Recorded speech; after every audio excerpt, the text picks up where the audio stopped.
woman smiled, handing over the antique music box she'd guarded for a century. That's a nice sentence, isn't it? It's quaint, a little charming. It definitely sets a scene. You can almost picture it. A dusty antique shop, the smell of the old wood that hasn't been rotten, of course, a kind, wrinkled face. But let's be real.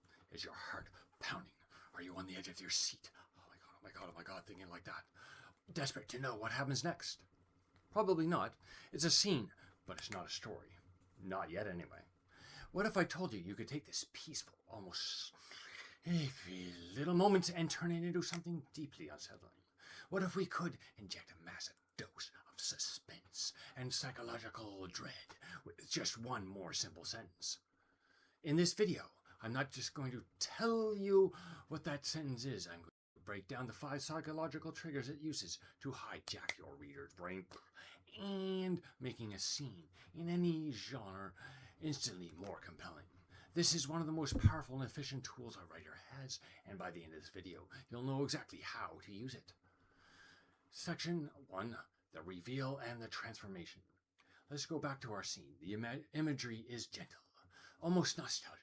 An old woman, a century of guardianship, an antique music box, the word smiled, handing over and guarded all suggest care, history, and a peaceful moment. It's a gift. Now, let the scene play out a little bit longer. You take the box. It's heavy, made of dark, polished wood, with these intricate silver inlays. You turn and walk towards the door of the shop. The little bell above it, ready to announce your exit, and just as your hand touches the doorknob, the old woman calls out. Her voice isn't loud, but it cuts right through the quiet shop. Just don't listen to it for more than a minute. Feel that? Feel the shift. The air in the room just changed. The temperature dropped. Every single part of the scene that felt safe and charming a moment ago is now dripping with menace. The old woman's smile isn't kind anymore. It's a warning, or worse, a trap. The music box isn't a precious antique. It's a threat. Her 100 years of guarding doesn't sound like she's protecting it. It sounds like maybe she was its jailer. One sentence. That's all it took to flip the entire context on its head. It doesn't add a monster or a gun or a chase. It added something much more powerful. A question. And that brings us to the first reason this technique works so well. We are now going through the why it works breakdown. It introduces a specific, unanswered question. Our brains are story machines in a way. We crave closure, and we absolutely hate those loose ends, especially if the loose end is the top of a rope when we're climbing up a cliff. Anyway, a vague sense of danger is easy to forget, but a specific, unanswered question is a hook that you can't resist. Notice the sentence isn't, be careful with it, because that's just really too generic. It's not, it might be haunted. That's a cliche. The power is how specific it is. Just don't listen to it for more than a minute. This immediately plants a burning question in the reader's head. Why 1 minute? What happens at 61 seconds? Do you go crazy like me? Does it summon something? Does the box just stop playing? Your mind starts racing to fill in the blanks. And by doing that, it becomes an active participant in creating the horror. You give the reader the frame. Their imagination provides the monster. You're making them a co-author, their dread. Think about the videotape in The Ring. The rule is simple and specific. You watch it, you get a phone call, and you die in 7 days. The tension isn't just that you'll die, it's the countdown. The question isn't if, but how and when. Specific questions create urgency, and urgency is what keeps people turning the pages. Kind of like when you pick up a new book and you're thinking, well, this is awesome. I really got to find out what happens next. And you don't want to cheat by going to the end and saying, well, like, oh my goodness, I really messed that up all. Damn. Number 2 tip for this why works breakdown, it establishes a forbidden action and imminent stakes. We all have this little glitch inside of us that's spooling around our brains. Something like this. Because the second someone tells you, don't think about a pink elephant, what do? Well, you obviously think about a pink elephant. By forbidding an action, you make it the absolute center of attention. Don't listen to it for more than a minute isn't just a warning. It's a challenge. Who can't resist a challenge? It's a big red shiny button with a sign that says, do not push. And we know with 100% certainty that our main character is going to push it eventually. The story now has a guaranteed moment of future conflict. This creates a ticking clock. But it's a clock of willpower. The tension comes from wondering when. When will their curiosity or a simple mistake cause them to break the rule, the one rule they were given? On top of that, this one sentence instantly raises the stakes from 0 to potentially life and death. A second ago, this scene was about getting a gift. And now it's about having a dangerous object. Every time the character even looks at the music box. From now on, it's going to be filled with danger. The stakes are set, not with a long explanation, but with 10 simple words. It recontextualizes every single detail for tip number 3. This is where the real magic happens. A great tension-building sentence doesn't just add something new, it infects it and rewrites everything that came before it. It's like retroactive tension. Let's read that first sentence once again, but after we've heard the warning. The old woman smiled. Suddenly, her smile isn't sweet. It's knowing. It's the smile of someone passing on a burden. Is she relieved or is she sinister? Or this part here, handing over the antique box. The box isn't just a pretty thing anymore. It's a vessel. It contains a threat. Maybe those carvings aren't just for decoration. Maybe they're warnings in a language you don't know how to read. She guarded for a century. Guarded no longer means protected. It means contained.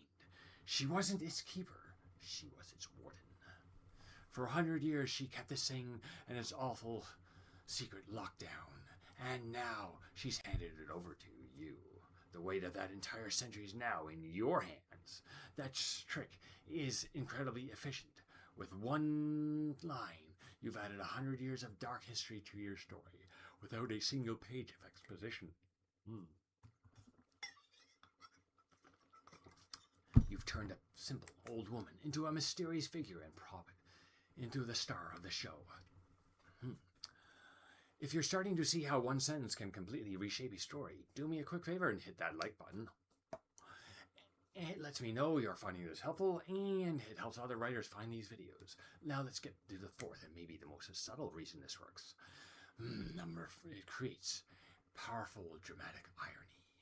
Dramatic irony is that gap between what the audience knows and what the characters know. It's a cornerstone of suspense, used by everyone from Shakespeare to Hitchcock. When the old woman gives her warning, as she creates dramatic irony. We and the main character are now in on a secret by the 1 minute rule. What about that character's friends, their partner, their roommate? They don't know. So imagine the very next scene. Our hero brings the music box home and puts it on the coffee table. Their roommate walks in and says, "Oh, what a cool music box. Can I hear it?" Instantly, the most boring everyday scene becomes almost unbearable. We, the audience, want to scream at the TV, "Don't let them do it!" Or at the pages in the book, too. The tension comes from what we know. We are in on the secret, and we have to watch helplessly as other characters walk straight toward a danger they can't see. This puts the reader in a state of high alert. We're no longer just watching a story. We're actively worrying about the characters, waiting for the awful thing we know is possible. That feeling of engagement, that dread and helplessness, is the absolute heart of suspense. Tip number 5, it weaponizes withheld information. The final and most clever piece of this puzzle is how it uses withheld information. The sentence, "Don't listen for more than a minute," is powerful because of what it doesn't tell us. It doesn't explain what happens. It doesn't give a reason. It gives zero history. It withholds everything but the rule itself. A huge mistake a lot of writers might make is over-explaining. They feel this urge to lay out the whole backstory of the ghost or the curse, but the scariest monster is always the one you can't see. The dread of something approaching and you don't know what it is. The deepest horror is the one your own mind creates to fill in the gaps.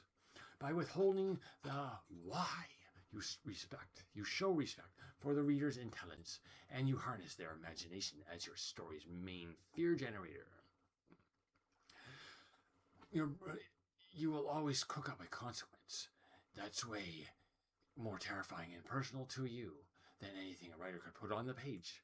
Is it a ghost, a demon, a psychological break, a fatal aneurysm? You don't know, and that is everything. Sentence is a perfectly crafted piece of bait. It gives you just enough to be terrified and holds back just enough to make you desperate for more. Section 3. The core principle and how you can use it. So what's the big takeaway? You don't need a huge, shocking event to create tension. You just need to introduce a specific rule, a pointed question, or a clear limitation that makes the reader ask, but what happens if? And this works in every genre, not just horror. So let's try it in various different ones, starting with romance. A couple has the perfect first date. He's amazing as he walks her to her door, the perfect gentleman to keep the lady safe. He says, "I'd love to see you again, just never call me on a Tuesday." Why? What's going on Tuesdays? Secret fight club? Is he married? Is he a werewolf? For thrillers, a spy gets a briefcase from her handler. The intel's all in there, he says, his face dead serious.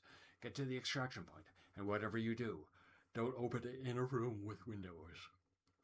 Suddenly, that briefcase isn't just holding papers, it's holding a threat. Fantasy. A young hero is given a legendary sword by a dying king, and as the king's life fades, he whispers, "It will protect you from any foe, but it will shatter if it ever tastes the blood of an innocent." The sword is no longer just a weapon, it's a moral compass with deadly faith. The pattern is the same. Introduce one simple, intriguing rule that completely changes the context and that lets the reader's imagination run wild. So, you can fundamentally change any scene by adding that one sentence that introduces a specific question, establishes a forbidden action, redefines the past, creates dramatic irony, and uses withheld information to turn the reader's mind into your most powerful tool. Here's a final thought.